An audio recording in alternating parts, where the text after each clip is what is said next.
kita masih bicara tentang review Juventus vs Torino di Derby della Mole. Cuman hari ini kita lebih banyak ngomongin pemainnya nih, rating-rating pemain sama siapakah man of the match. Cuman ada satu materi tambahan yang menarik juga, mumpung lagi ada Andar, adalah financial reports ya. Kemarin para shareholder atau pemilik kepentingan pemegang-pemegang saham Juventus tuh pada meeting memberikan report Juventus mengalami kerugian. Apa dampaknya? Nanti kita akan bicara. Nah, kita ke rating dulu. Sebelum kita ngomongin rating ini lebih dalam, gue kenalan dulu. Gue Jeki. Dan siapakah yang pakai baju biru dengan siapa? Assalamualaikum warahmatullahi wabarakatuh. Salam sejahtera untuk semuanya. Om Swastiastu, Namo Buddhaya. Salam kebajikan. Gue Suryo Oke. Juventini dari Depok. Oke, thank you Suryo. Nah, satu lagi dengan siapa? Halo teman-teman Sura Juventini, balik lagi sama gue Andar Sofian Juventini dari Singapura. Oke, thank you Andar, thank you Suryo. Kita langsung aja nih bahwa pemain-pemain waktu melawan lawan Torino di Derby della Mole itu hampir-hampir bisa dikatakan semuanya perform. Tidak ada, kan kita biasa pakai footmob ya ratingnya ya. Tidak ada yang merah ya, tidak ada yang orange. Ada sih. Pasti yang kalian tunggu-tunggu kan, yang orange itu siapa kan? Ya oke, iya benar, yang orange itu cuma Vlahovic kalau untuk line up intinya ya. Selebihnya, oh ada Savona, satu lagi 6,9. Selebihnya semuanya dapat raport yang bagus, yaitu hijau. Masalah angkanya ada yang 7, ada yang 8, itu nggak jadi soal. Terus untuk pemain cadangannya sendiri juga yang mendapatkan penilaian baru Chico karena menit bermainnya juga nggak terlalu banyak, tapi juga Orange, ya gua pikir karena menitnya kurang banyak lah. Cuman kita ngomongin banyak pemain-pemain yang mendapatkan nilai hijau atau rating hijau ini. Ya untuk Yildiz sendiri kalau di Footmob bahkan bisa 8,1 ya ratingnya ya. Selebihnya yang paling kecil untuk rating hijaunya Kalulu 7,2. Selebihnya semuanya hijau. Tapi yang orange ini ada Vlahovic dan Savona. Nah, sebelum kita ngomongin Vlahovic Savona pasti banyak nih yang pengen diomongin nih. Nah, kita yang hijau dulu deh. Kenapa teman-teman gimana tanggapannya mengenai rating-rating ini? Apakah ada perhatian khusus dari Perin, Kalulu, Cambiaso, Thuram, Locatelli, Weah, Kopeners, dan Yildiz? Dari Anda sendiri gimana? Ini yang bagus-bagus dulu deh.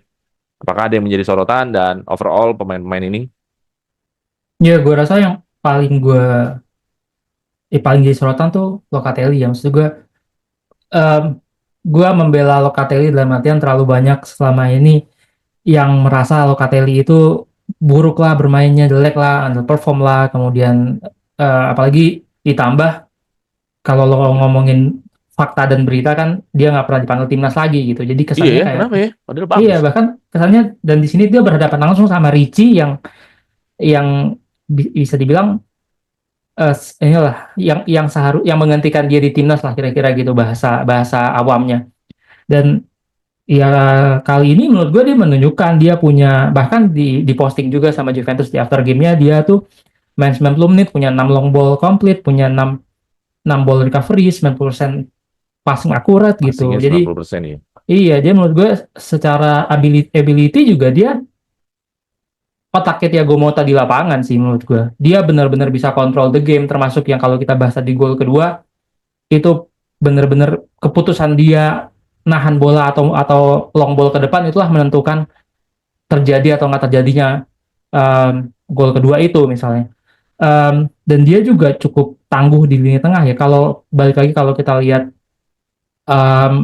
heat map-nya, dia all over the ini gitu, the field gitu, di mana mana ada Locatelli. Jadi menurut gue sih iya, di antara semua ini yang paling tidak tersorot tapi secara penampilan kalau kita nonton di pertandingan gitu, bukan cuma baca statistik, menurut gue Locatelli sih harusnya yang paling impactful buat gue selama pertandingan kemarin. Oke, jadi Locatelli ya perannya benar-benar ya bisa dikatakan udah mulai peak performnya dia ya di Iya, usia yang betul. peak perform terus menjadi peak perform. Selain Locatelli lo ada lagi Dar? Siapa yang menjadi sorotan yang ratingnya Lihat bagus-bagus?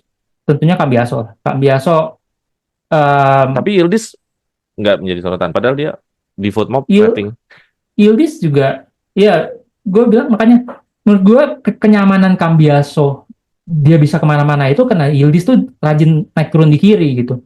Makanya kalau kita lihat ada postingan-postingan potongan-potongan potongan-potongan klipnya Yildiz di timeline gitu, ada yang dia ngelewatin pemain pemain Torino, lewatin bola di kakinya kayak gitu gitulah, banyak banyak trik-trik yang dilakukan sepanjang malam, duel-duel yang dia menangkan sepanjang malam. Menurut gue konsistensi dia di kiri itu yang membuat Cambiaso bisa bergerak bebas juga gitu. Kita pernah lihat juga tim Juventus yang ditinggal pemainnya di satu sisi kemudian akhirnya kocar-kacir gitu. Dan menurut gue apa yang Yildiz lakukan sepanjang malam, dia membuat Cambiaso bisa jadi Cambiaso yang kita lihat di pertandingan semalam gitu. Oke, jadi ada Cambiaso dan Locatelli yang menjadi sorotan dulu. Tentu yang lain juga memberikan kontribusi yang bagus ya, Ya, selain Cambiaso ya dan Locatelli. memang ya kayak gue bahas juga dari awal, emang ini somehow timnya ngecun banget, saling bantu, saling support semua pemainnya, sehingga ya ada pemain-pemain yang memang kita tahu punya skill-skill pembeda yang akhirnya jadi pembeda gitu di pertandingan ini gitu. Betul, kayak Cambiaso lah salah satunya. Iya, salah satu Oke, thank you Andar. Gue langsung ke Suryo aja mengenai pemain yang ratingnya bagus-bagus nih. Apa yang menjadi sorotan lo? Pemain siapa yang jadi sorotan lo? Dan kenapa lo menyoroti dia? Silakan. Cope, Menir Cope. Oke, kenapa ya si Cope Menir ini Mainer. menurut lo? Menir Cope Mainer sini sebenarnya kan box to box, cuman memang punya true ball sama bola mid pass yang oke banget gitu, yang bisa golnya Weah yang dianulir itu loh. Itu kan juga Iya. sebenarnya amazing juga gitu. Ketika lo perhatikan ketika Kepren ada, kemudian Locatelli ada, Cope nggak ada, kita nggak bisa menang ya. Walaupun kemarin melawan Inter juga kita hadiahkan mereka 2 kali voucher penalti gitu ya, sorry itu sih. Nah, itu kan juga nggak ada Cope juga gitu. Tapi Cope, kemudian ada Loka, terus ada Kepren, itu bisa saling menunjang. Kalau tadi Mas Andar bilang, kenapa Cambiaso itu bisa confident atau nyaman untuk maju, karena dia ada yakin backup-nya Yildiz bisa mau mundur. Nah, ketika Kop ini ada, si Loka ini agak tenang gitu di belakang, karena gue tahu lu tuh mau box to box aslinya gitu, pengangkut air juga, dan ada Kepren juga di belakang. Jadi kelihatan lah si Loka ini udah nggak jadi unsung heroes lagi gitu. Kelihatan potensinya di situ gitu. Tinggal sekali lagi melawan klub gede, nanti si Loka ini bisa nggak perform sebaik pada saat ini ya, waktu kemarin lawan si Torino gitu. Dan Conceição itu memang udah nggak diragukan lagi, masih muda, pintar baca situasi, jago penetrasi, nggak takut masuk untuk duel gitu. Udah saatnya Conceição untuk kita permanenkan gitu, amin gitu Bro Jeki. Jadi Conceição sama Kop kalau gue Bro Jeki. Oke, ya permanen sih kelihatannya. Berita-beritanya juga mengatakan bahwa Conceição permanen. Gue pikir Thuram kenapa hijau ya? Padahal Thuram nggak terlalu banyak kontribusi ya. Apa sih ratingnya bagus? Dia rating akurasi passingnya aja berantakan. Nggak tahu nih kenapa. Berantakan, betul. Thuram Tapi tukang ini loh, tukang ngerusuin juga sama kayak si Locatelli gitu.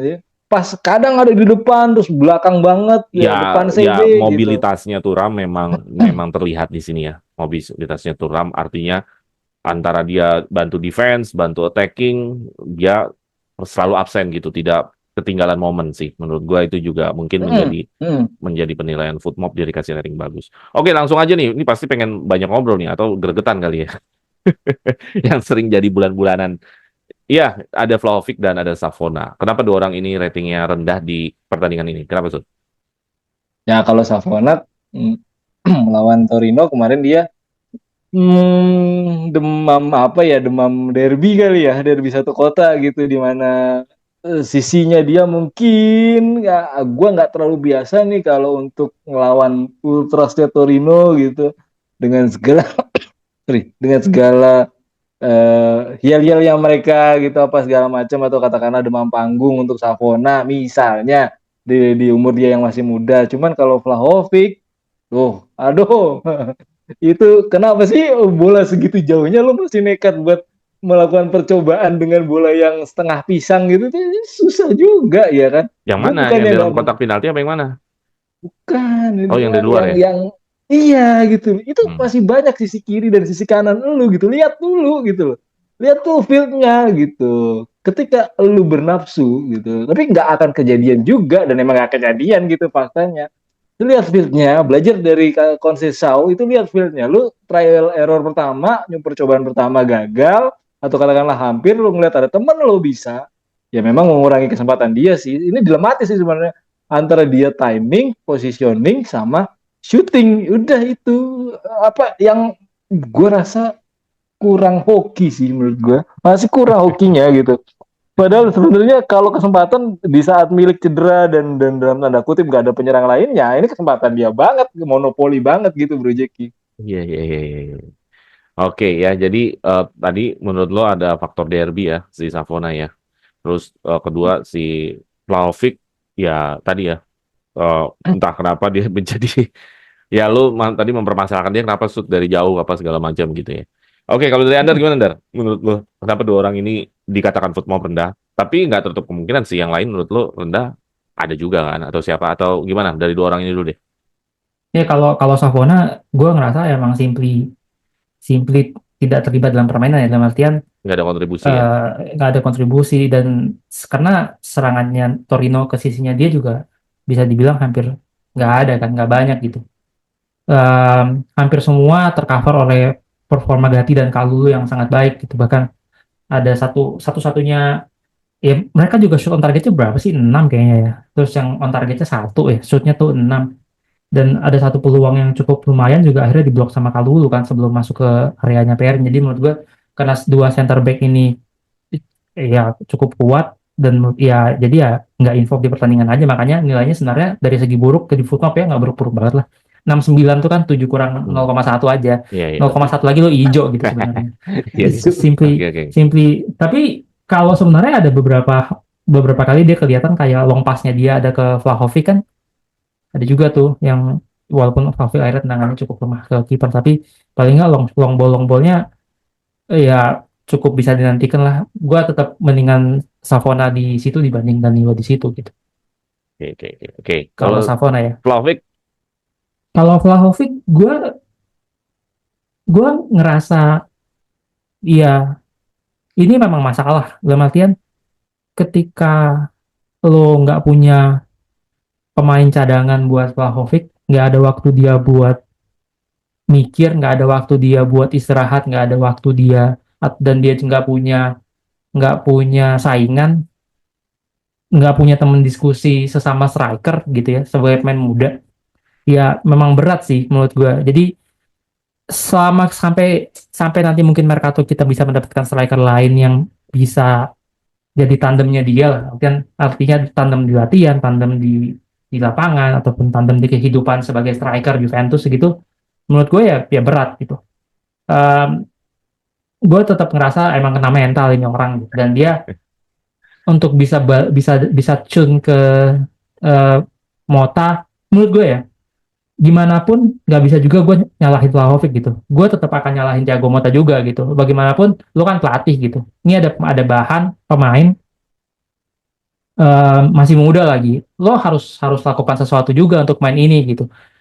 Eh, it happens karena karena Thiago Motta itu pemain lini tengah, makanya dia mungkin akan lebih cepat untuk merubah mindsetnya si Locatelli katakanlah gitu, dari Locatelli-nya Allegri menjadi Locatelli-nya Thiago Motta. Tapi mungkin striker karena dia bukan striker, dan ya itu lebih sulit gitu. Ya jadi ya Vlahovic kan gini-gini aja selama Juventus belum bisa ngasih solusi, atau Thiago Motta belum ngasih solusi menurut gue. Akan sangat tidak adil juga gitu kalau Vlahovic terus-terusan kita kita katakanlah quote unquote bully gitu, karena ya nggak ada juga kan yang expect kita cuma punya satu striker untuk main di 3 kompetisi setengah musim ini gitu. ya, ya, ya. Ya, Jadi berarti ya lu ya melihat bahwa sulit. ada perlunya cadangan pelapis yang nanti bisa menjadi apa teman duet atau teman saling saling input ya terhadap Vlahovic Betul. dan juga ada peran Mota untuk bagaimana bisa ngebakar memfungsikan Vlahovic sebagai mesin gol ya. Ya Iya, gue karena kan lihat kenapa? ya karena kan memang Juventusnya Thiago Motta ini kan dari awal bukan bukan cari pemain yang jadi. Kita semua tahu, memang memang cari bahan gitu. Nah, bahan ini harus bisa lo poles gitu. Kalau nyarinya yang jadi ya pasti kita nggak bakal nyari Thiago Motta gitu. Jadi Oke. emang emang ini tugasnya dia menurut gua. Oke, kalau gue pikir Mota sorry Vlahovic dia terlalu apa ya dia nggak punya feeling untuk mencari ruang ya dia kalau lihat datanya kan dia menyentuh bola dalam kotak penalti hanya 3 padahal mainnya Betul, hampir hampir mayoritas menit dan itu betul, menjadi masalah ketika striker megang bolanya sedikit sekali gitu loh. betul, Kenapa jadi masalah? Karena kan lu nggak main bertahan. betul, betul makanya. kecuali kecuali lu main offense kecuali lu main defense ya kayak kayak si Hmm. Allegri, lu megang bola Hmm. sedikit, is oke lah. Hmm. Cuman kan ini lu main attack ya, tapi lu megang bola Hmm. sedikit. Berarti lu ada masalah. Pertama, Vlahovic gue lihat dari tandingan tadi malam dia tidak bisa menemukan ruang kosong. Gue pikir kenapa tidak bisa menemukan ruang kosong ya, berarti dia nggak fokus atau ya nggak fokus lah ya. Kenapa? Karena Hmm. lawannya Torino, ya gue pikir harusnya bisa ya. Iya ya. Kedua, dia juga tidak bagus untuk pressing. Kalau lu nggak dapat bola dari temen, lu harus cari bola kan. Lu cari bola berarti lu harus rebut bola. Nah dia pressingnya juga jelek. Ya jadi rendah lah ya. Kalau ada peluang-peluang yang tidak bisa dikonversi jadi gol. Ya ada satu peluang tuh yang udah beredar di mana-mana videonya ya. Yaitu menjadi nilai rendah buat Vlahovic. Ya Ya. selama tidak ada lagi striker ya mau nggak mau Vlahovic harus bekerja keras untuk bisa berubah. Kalau Dan enggak ya itu harus sudah. dan itu menurut gue tetap balik lagi ya. Lo harus input itu kan nggak bisa datang dari kita gitu. Input itu kan harus datangnya dari pelatih. Iya, betul. Oke, itu mengenai rating. Jadi ada beberapa pemain yang disorotan dari Suryo, ada Koopmeiners ya, terus ada siapa Locatelli juga ya, Locatelli. Locatelli sama-sama dari Andar juga dan Cambiaso ya. Kalau gue pribadi, gue pikir Cambiaso punya peran sentral ya sama siapa? Ya Cambiaso lah ya. Untuk gol pertama kan gongnya di sana. Ya. Gol pertama buat gue tuh penting lah dalam sebuah pertandingan lah. Karena tuh gongnya gitu. Oh kita udah masuk nih di level golin. Kalau udah masuk level golin kan mental udah beda tuh. Gitu loh. Oke, itu mengenai rating-rating review. Kita lanjut ke materi terakhir kita dan ini menurut gua lumayan agak penting juga untuk kita kasih tahu. Sebenarnya udah beberapa hari yang lalu ya berita ini bahwa Juventus tetap mengalami kerugian. Ya jelas ya kerugian ini diakibatkan oleh karena kita tidak ikut Liga Champions. Kerugiannya itu dari musim sebelumnya meningkat ya dari yang tadinya 130-an ya Dan. Jadi 190-an sekarang kan. Detailnya Iya. 190 berapa? Ya pokoknya 9. angkanya segitu. Dari 130 190 ada gap yang cukup besar. Tentu kita nggak mengalami kerugian itu langsung karena bukan kita yang bayar Juventus. Nggak tahu Anda yang bayar atau bukan. Jadi kita nggak mengalami kerugian itu, tapi kita akan melihat dampak apa. Kita ingin tahu dampak apa. Gue pikir pasti akan ada dampak di Mercato harusnya ya. Nah mumpung lagi ada Anda nih yang biasa ngulikin hal yang kayak gini, gue melihat bakal ada dampak lah. Namanya sebuah kerugian ada dampak. Di mana-mana klub kalau yang pemiliknya nggak jor-joran amat, pasti punya dampak. Dampak salah satunya pasti Mercato lah kalau gue lihat ya. Tapi apakah iya akan ada dampak atau nggak mungkin ada dampak atau gimana? Coba kita tanya dulu ke Andar, nanti mungkin Suryo juga ikut bisa menyampaikan. Silakan Dar, bagaimana mengenai report garis besarnya kita mengalami kerugian? Ya jelas ya kerugiannya karena kita nggak ikut Liga Champions, pendapatan berkurang, pemasukan lebih besar, ya itu namanya rugi kan. Apa Iya. dampaknya dan bagaimana pengaruhnya terhadap Mercato? Mungkin ada dampak-dampak lain di luar Mercato yang gua belum cari dan riset. Silakan Anda. Tapi ya sebenarnya hasil laporan keuangan kemarin itu berita bahagia ya. Artinya Juventus sudah keluar dari krisis yang dimulai 4 tahun lalu waktu COVID. Waktu COVID itu kan kita minusnya 237 juta, kemudian musim keduanya COVID kita 239 juta minusnya, kemudian musim lalu kita minusnya 123 juta.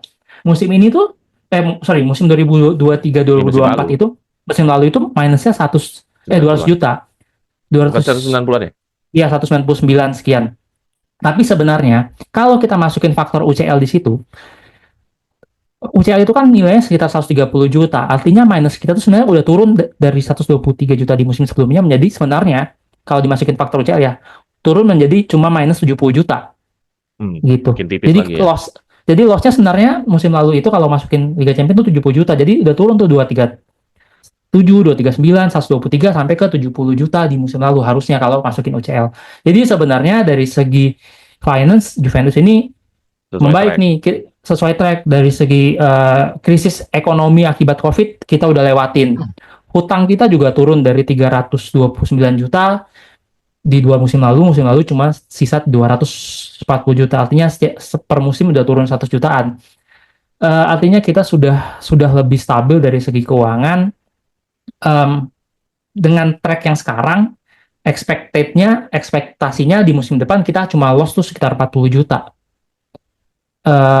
Hal ini juga sudah memperhitungkan misalnya waktu kemarin selama kita Mercato plus Valencia kita sampai 63 juta, kemudian juga gaji dan amortisasi kita budgetnya turun sampai menghemat 36 juta. Artinya ya pola-pola yang sama ini yang kejadian di Mercato kemarin itu faktor-faktor yang akan terus dilanjutkan gitu. Jadi Karena kan ada target juga memang di 2026 2027 kita bisa kembali profit seperti 2016 2017. Kita kan terakhir profit itu 2016 2017. Jadi ekspektasinya 10 tahun kemudian kita bisa profit lagi. Nah, tentunya profit ini kan harus dijaga dengan visi misi manajemen yang baik gitu, tata kelola yang baik.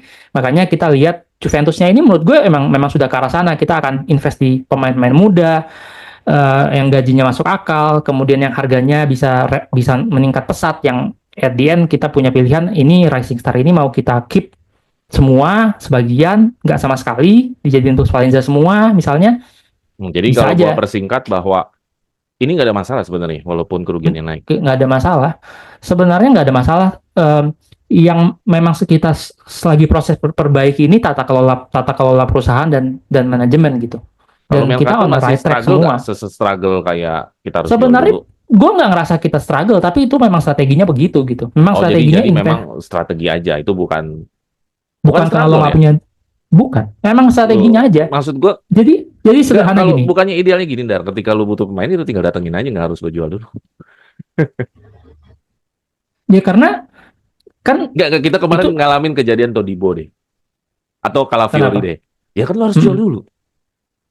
Ya karena kita kata kuncinya nyari di pemain muda yang harganya masuk akal, yang sama bisa racing values, yang bisa dijual nanti mahal Iya, lagi, iya, dan iya. gajinya Maksud gua rendah. kan, Makanya itu contoh struggle contoh dong. paling gampang itu enggak, memang strateginya aja. Jadi lu nggak melihat itu Enggak, struggle ya? enggak. Maksud lo struggle nih apa? Kayak lo Ya lu mau harus jual dulu. Nggak, jodoran kayak MU beli pemain nggak, harganya maksud aneh, gua lu terus harus habis jual itu dulu baru bisa dapat main. Ya kan jual kan nggak gampang. iya, iya memang strateginya gitu. Gue nggak ngerasa itu sesuatu yang Kan karena kita nggak. bagusnya itu kan, ini lu ada dapet nih si Calafiori udah top nih. Kita nih harusnya di Mercato awal nih kan Calafiori kan awal. Iya, Cuman tapi kan kan nggak jadi. ya karena menurut Juventus dengan visi misinya sekarang harganya nggak masuk akal. Oke. Em, kita nggak mau spend. Memang kita nggak mau spend aja menurut gue. Bukan kita Nggak nggak punya mampu. duit, bukan kita nggak Iya. mampu. Ada jadi beda. Nggak mau sama nggak mampu itu beda. Misalnya gini, contoh sekarang Cambiaso itu gaji itu cuma 1 juta dolar, kayak 1 juta euro bersihnya. Kemudian dikasih kontrak panjang, harganya nanti bisa mungkin 75 juta. At some point Juventus akan punya pilihan nih, Cambiaso akan dijual apa di keep gitu. Itu yang akan kejadian juga sama siapapun. Kalau kita lihat musim lalu ada Sole, ada Berenacea, ada putusan-putusan yang kayak ini kita keep atau jual racing star-nya. Tapi ya memang itu strateginya, bukan kayak jual karena kayak lo BU, nggak juga. Memang strateginya aja, kayak strateginya Juventus ya sekarang begitu gitu. Berarti Kita kalau strategi ini bakal diulang lagi lah di Mercato musim dingin atau Mercato betul, musim panas, akan bentuknya kayak gini lagi dong. Karena kan ini strategi dong, bukan iya keadaan kan. strategi. Hal Bukan yang diinginkan sama Juventus berarti kan. hal yang diinginkan bahwa kita tidak punya beban-beban yang tidak diperlukan gitu. Kayak Iya, pemain iya. yang beban-beban yang tidak diperlukan, dan menurut gue beban-beban yang kejadian, contoh ya Douglas Luiz. Kalau Douglas Luiz ini nggak perform, gue nggak menutup kemungkinan dia musim depan dijual gitu. Juventus nggak akan mau nahan lama, rugi di awal deh gitu misalnya. Menurut gue itu bisa kejadian. Toh belinya juga nggak terlalu mahal, dalam artian ada petukan pemain juga di situ. Berarti kalau misalkan Juventus mengincar nih pemain nih, terus nggak dibeli-beli, berarti strategi dong. Bukan karena nggak ada duit ya. Iya, strategi. Menurut gue strategi. Karena pasti ada opsi-opsi lain. Kayak kita misalnya lihat kemarin Todibo. Kemudian kan kita tiba-tiba kita nggak tahu ternyata dibeli Kabal dan perform Kabal. Kalulu Enggak perform. dong, Kalulu dong jadinya. Kabal itu kan Iya, datang-datang aja pada saat masih kita memproses Todibo. iya. Maksudnya kan instead of kita beli 1 Todibo, kita dapat 2 Kabal sama Kalulu gitu. Kalulu. Iya. Jadi ada opsi-opsi yang daripada lo habisin duit buat 1 pemain, ya udah nggak masuk akal nih, ya udah kita cari 2 pemain nih jadinya dapatnya gitu. Dan itu menurut gue keputusan-keputusan yang diambil manajemen, mau nggak mau, sadis nggak sadis, termasuk kayak Chiesa misalnya. Iya, ya. Jadi dampak ke Mercato sebenarnya tidak ada ya dari apa yang lo utarakan nih ya. Enggak, memang pilihan aja, termasuk menurut gue soal sponsorship gitu.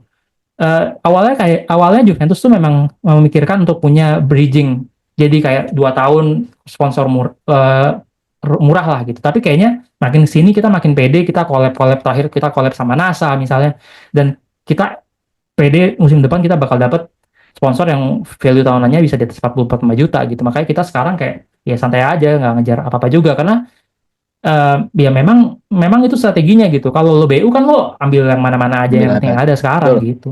Oke. Jadi menurut gua it's all about betul, strategi juga. Oke, betul, betul. jadi apa yang dialami sama Juventus kerugian yang nilainya menaik dari musim lalu yang disebabkan tidak kita mengikuti UCL itu menurut Anda tidak mempunyai dampak apa-apa terhadap Mercato karena Mercato yang terjadi di Juventus menurut Anda hanyalah sebuah strategi ya.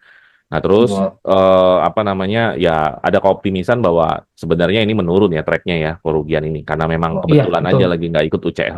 Iya, iya. Sebenarnya bukan kebetulan sih kita dipaksa untuk nggak ikut UCL karena kan harusnya ikut Um, UCL memang. iya Iya memang kan? kita kan Ya kan kita kan nggak ikut UCL karena dikurangin poin, bukan karena di lapangan kita nggak oh, masuk empat besar kan? iya tapi in a way kan pilihan. Kita kan ini waktu itu kita memutuskan untuk deal-dealan sama UEFA ya udah gua nggak ikut setahun gitu. Hmm. Dibanding kita dapat ambil agreement kan supaya kita nggak berperpanjang gitu proses hukumnya. Ya itu itu tuh pilihan. Menurut gue itu strategi juga kalau kalau itu bukan kepemilikan yang sekarang katakanlah. Menurut gue sampai hari ini tuh Andrea Agnelli masih perang sama sama UEFA masih di pengadilan. Juventus tuh masih di pengadilan sampai hari Berarti ini. Kalau kita egonya gede ya Agnelli ya. iya Pasti. kalau kita kemarin nggak katakanlah quote unquote nyerah gitu ya udah kita terima nih potongan poin terus kita nggak main di Champions League gitu. Ya kita sampai sekarang masih perang. Menurut gue ini yang kejadian juga. Menurut gue memang semuanya strategi juga. Kita nggak mau juga kayaknya nggak akan kejadian kita kayak gengsi ini dipanas-panasin sama ADL terus kita cash out Higuain 90 juta gitu. Itu nggak bakal kejadian sih menurut gue karena bukan nggak punya duitnya, emang strateginya sekarang nggak kayak gitu gitu. Oke. Gantian dulu biar Suryo juga ikut bisa mengomentarin mengenai masalah keuangan Juventus. Tadi Anda udah cukup banyak lah. Tapi kalau lo ada view yang berbeda atau mungkin sama tapi mau nambahin silakan Sur. Jadi gini, ini tadi sudah panjang lebar sama Mas Andar itu bisa membuka mata para Juventini terhadap Mercato yang dilakukan kemarin.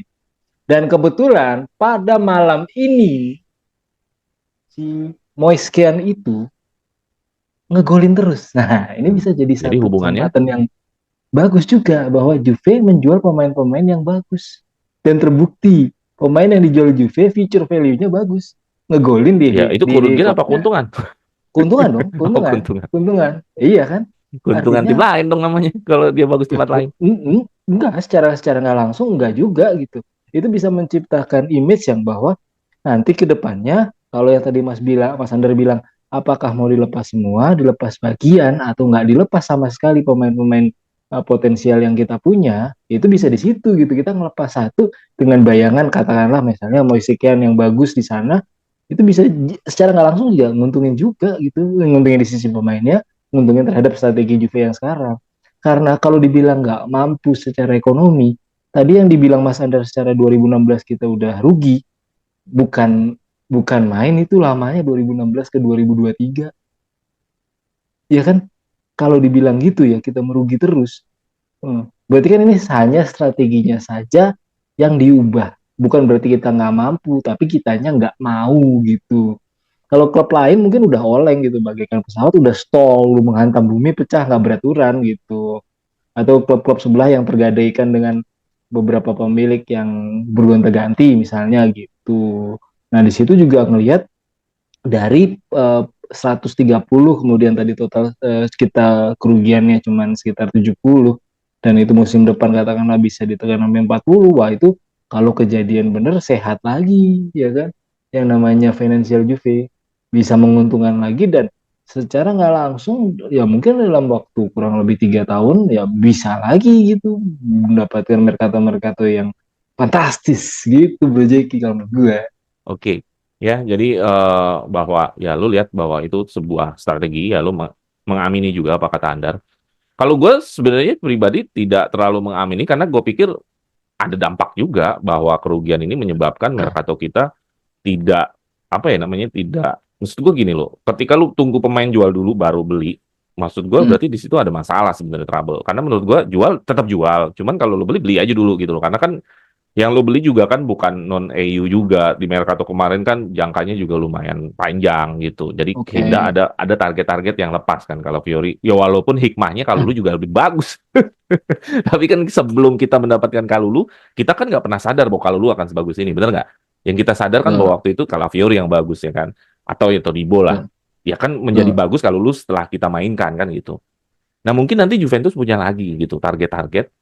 Ketika itu jadi strategi, ya target itu akan hilang lagi. Ya kita berharap dengan metode yang sama. Wah nanti penggantinya bisa aja lebih bagus dari Kalulu karena kebetulan nih target kita lepas.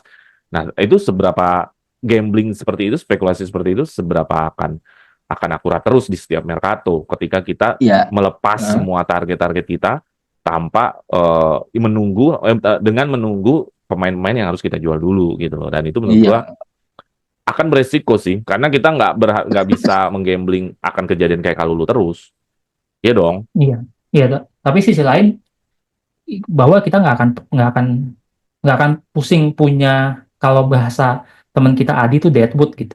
Nggak akan pusing punya tim yang kegendutan gitu dengan dipenuhi sama deadwood yang tetap. Dan maksud gua kan yang jadi masalah. Ya kalau lu beli dulu, kalau nggak jual dulu sebelum beli, akhirnya kan lu numpuk main lu. Iya, itu kan ini kan masalah waktu. Iya makanya maksud gue Mercato kan 3 bulan. Masalah waktu aja. Tapi kan pelajaran dari tahun-tahun sebelumnya kan nggak masalah waktu. Buktinya kita sampai hari ini aja kita masih punya Arthur. Ini kita Mercato musim panas ya. Mercato musim panas. Iya. Sampai sekarang aja kita masih punya Arthur yang belum kejual misalnya. Gitu. Itu yang sesuatu yang menurut gue strategi yang nggak mau diulangin. Bahwa ya kalau ada yang masuk ya ada yang keluar dulu gitu. Itu menurut gue strategi yang umum juga dipakai di perusahaan-perusahaan katakanlah gitu, memang untuk menjaga level inventory-nya gitu. Ini kita ngomongin maksud mitigasi risiko, Bro Jeki. Itu dia masalahnya, berarti kan itu ada dampak keuangan.